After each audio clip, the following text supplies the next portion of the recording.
Alright, so look around. I am in the beautiful place called Saanen, and this place is also called Gstaad.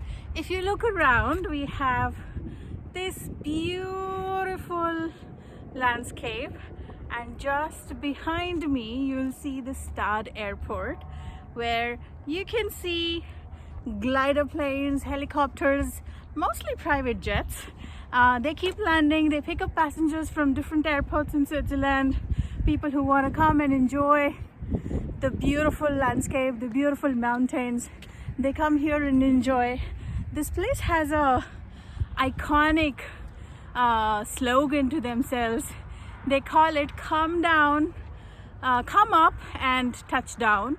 They also call it come up and slow down, because all you can think about in this place is just stop, relax and enjoy the view.